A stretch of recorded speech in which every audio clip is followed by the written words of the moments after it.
So Donald Trump is known for going a little nasty during the debates and throughout his entire campaign run.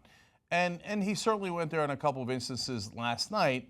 But after the debates, he really wanted to brag about how he did not go over the top on the Bill Clinton issue. Now, I have a theory as to why they're saying this. First, I want to show you all of the different people, all the way from Trump himself to almost everyone involved in his campaign, saying the same talking point. And then I want to explain why they're doing it. Let's watch. It was a real wide opening, and Donald Trump said, no, I'm not going to take the shot. Surprised probably a lot of people. When she hit me at the end with the women, I was going to hit her with her husband's women. And I decided I shouldn't do it because her daughter was in the room. I was glad that he was polite and a gentleman to her, particularly at the end when he pulled the biggest punch of all. Meaning that he did not play what he said he wanted to, and I guess bring up her husband's sexual past. It's so respectful. Honestly, that's what I was most proud of. You saw the last question. Last part of the debate. He was talking about, you know, him calling women names, blah, blah, blah. And he was so respectful. And I think everybody knows what he could have done, and everybody knows the direction he could have gone in. I was really proud of him. I think he took the high road. Did you think he was going to do it? Did you know what he was going to do? No, you know, I didn't know what he was going to do. Look, I think that may have been the best single moment of the entire debate. Hillary was mean, nasty, personal, knew it was a cheap shot, knew it was coming at the end of the debate, deliberately tried to crowd him. He had a perfect moment there to clobber her.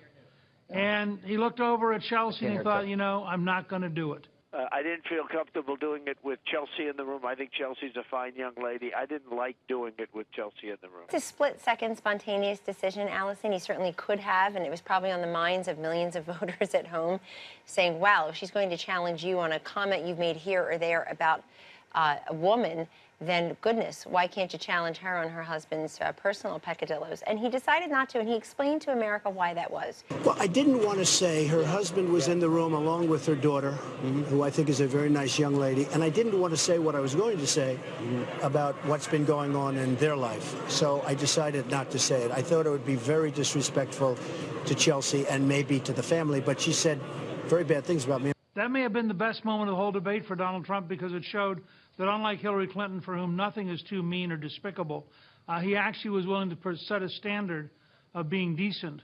And I'm very proud of him. I don't think I would have shown that restraint. I don't think I could have done that. But I think that whole exchange will grow in importance over the next couple of days. Women will like that. Let me get this right. Women are going to like the fact that Donald Trump did not say a scumbag thing to Hillary Clinton, which they never heard. You might want to rethink that strategy, and probably you will. Second of all, that was an unbelievable moment when Newt Gingrich said the best moment of the debate was the moment that didn't happen.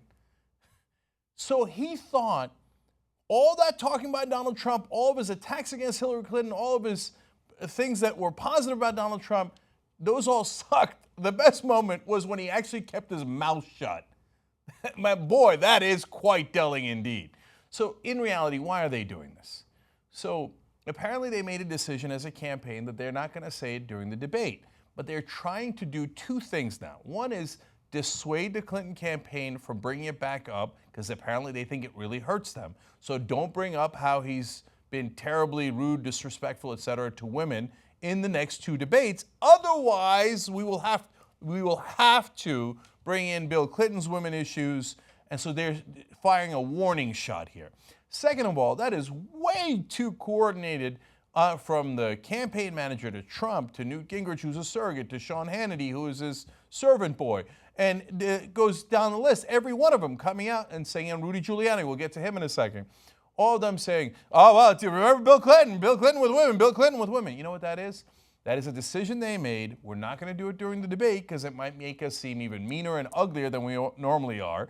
And the idea that Gingrich says there that, you know, that Donald Trump is bringing decency into this campaign, that might be one of the funniest things I've ever heard. They say all this stuff with a straight face. They're unbelievable. They're great actors.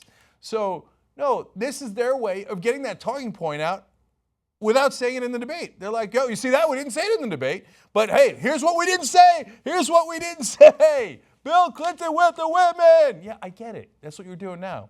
You know, sometimes I joke around on the show and I say, I'm not saying anything except for what I just said. They literally just did that on the national stage. Trump does it all the time. I'm not saying about Bill Clinton's women except for what I just said it. So I want to go to the king of hypocrisy, though. In this case, it's Rudy Giuliani. A reporter's going to catch up with him after debates. He's got his own same exact talking points. He goes a little further, and then I want to tell you about Rudy. So let's watch. And he was too reserved and too gentlemanly at the end to say what I would have said about Hillary Clinton's attack on him about not being a feminist. What would you have said? Well, I'm not sure I should tell you what I would have said, What but would you have I said? sure would have talked about what she did to Monica Lewinsky. What that woman standing there did to Monica Lewinsky, trying to paint her as an insane young woman, when in fact Monica Lewinsky was an intern. President of the United States, her husband, disgraced this country with what he did in the Oval Office. And she didn't just stand by him. She attacked Monica Lewinsky.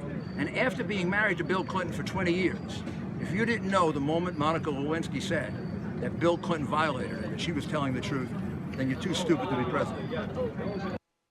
Yeah, that's a talking point. They talked about it before. There's no question about it. Now, curious that Rudy Giuliani would be making that point about affairs while in office. Can you imagine? So let's go back in time a little bit and find you a cover of People magazine that talked about the mayor, the wife, the mistress, about, yeah, you guessed it, Rudy Giuliani, back when he was the mayor of New York, publicly cheated on his wife, brazenly paraded his mistress all around New York. In fact, People magazine called it New York's nastiest split. And now, Rudy, you want to talk about nasty affairs inside of a marriage? All right, fine. We'll go back and give people the truth about this. Like, hey, look, by the way, I'm not saying any of this. I'm just saying. Rudy publicly humiliates his wife, this is Huffington Post talking about it back then, by announcing his divorce plans to the media before privately informing her and their children. He then openly admitted having a romance with Judy Nathan, now his third wife, while he was still married. Okay, that is part of this nasty divorce. And then it doesn't end there. Next, the mayor's attorney, famed celebrity divorce lawyer Raoul Felder, viciously attacked Donna Hanover with Rudy's approval, publicly describing her as a, quote, a howling like a stuck pig. Now that's what Rudy Giuliani did to his wife. So please spare me the outrage about what Bill Clinton might or might not have done. Okay, by the way, he did do it.